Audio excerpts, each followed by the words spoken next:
Luto tayo ng chicken kari-kari para sa lunch. Bago ako magluluto para sa iftar ng aking mga amo later, ay syempre gagawa or magluto muna ako ng lunch namin ni Beth. Version ko yan, okay? Huwag kayong magagalit dyan dahil hindi talaga yan chicken kari-kari na tunay dahil kulang yan. Kulang sa tangkap. Kaya it's my version. Sa gulay naman, isang pirasong talong lang dahil yun lang ang available. At nagisan ako dyan ng sibuyas at bawang. At wala tayong atsuete dito, kaya gumamit ako ng turmeric powder at saffron. At pipilitin natin itong itawid dahil sobrang mahal yung saffron, guys. Kaya kailangan talagang ayusin natin to. At alam niyo ba na ang saffron ang pinakamahal na spices sa buong mundo? At dito sa Middle East, yung saffron ay nilalahok or nilalagay lang yan doon sa sa Arabic coffee. Kaya daw yan mahal dahil once a year lang daw yan mamumulaklak ang kahoy ng saffron. Biling chef, tingnan niyo ako, tingnan niyo ako. Ay, tingnan niyo ako, tingnan niyo ako. Sige, kaya mo yan. Ayoko nga, baka mamaya wala tayong ulam. Maingay kami dyan dahil si Belle ay nag-live ng oras na yan. Hindi pa kasi kami masyadong busy. So, back to niluluto ng tayo na kari-kari, no? Pagkatapos kung nilagay yung mga manok, lutuin lang natin yan hanggang sa maiga yung tubig ng manok dyan. Or until siya, sunog-sunog kunti. Ang saffron ay hindi lang yan pang dagdag kulay, pang dagdag aroma din. So, pag naiga na yung katas ng manok at ganito yung itsura niya, pwedeng tayong mag-add ng water. Kunding water lang, enough lang para maluto yung ating manok dahil mag-add pa tayo mamaya ng coconut milk. After ng tubig, nag-add ako ng isang chicken magic cubes dyan. At naglagay ako ng peanut butter. Naniniwala ba kayong hindi yan maging kari-kari kung walang peanut butter? Ako din. Mga 2 tablespoon yung nilagay ko dyan. At pangkalapot ng ating sauce dyan ay nag-add ako ng mga 2 dakot ng breadcrumbs. Pwede naman slurry pero breadcrumbs yung gusto ko. Sa tagal ko dito, ngayon lang talaga nagawa ng chicken kari-kari dito. Sobrang nag-crave ako nito dati.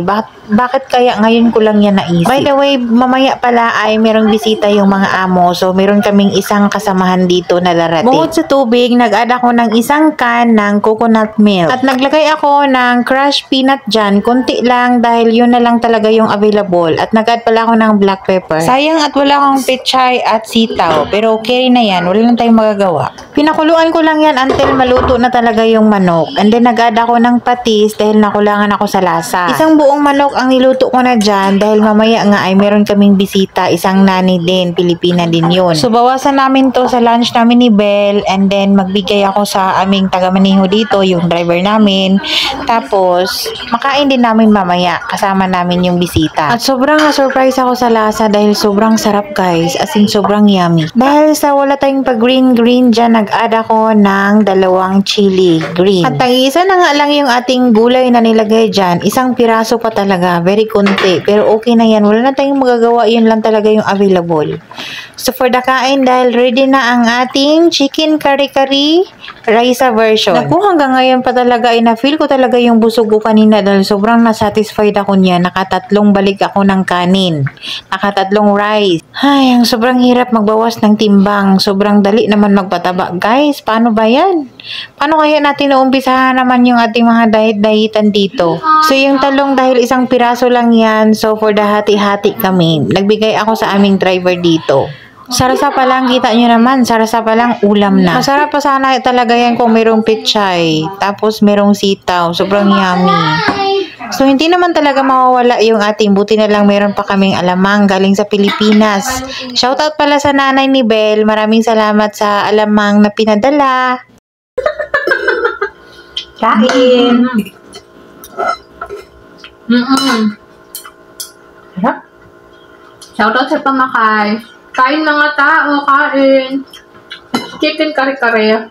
And then the alamang is from the Philippines pa.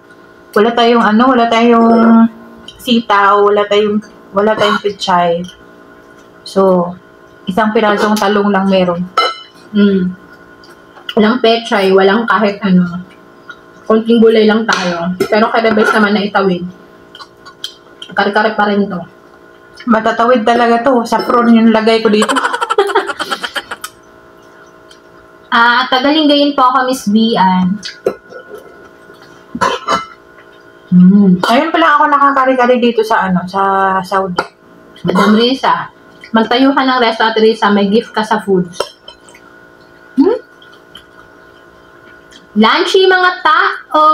Ano lasa ng saffron? Wala pong lasa ang saffron. Mabango, aroma, ano. Mabango yung ano niya. Aroma niya. Hindi pa po namin alam may Money and Frosty. Nung kailan nung uwi namin.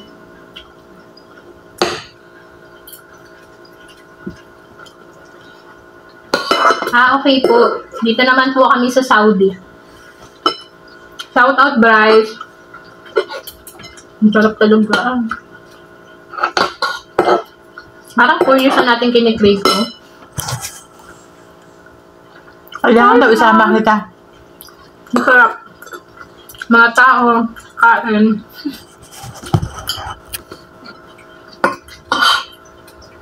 Meron naman BR. Madam Rita natin. Ayan, tumawag. Yes, madam? Madam. Okay. Ate, wag mo kami iwan dito. Diyan lang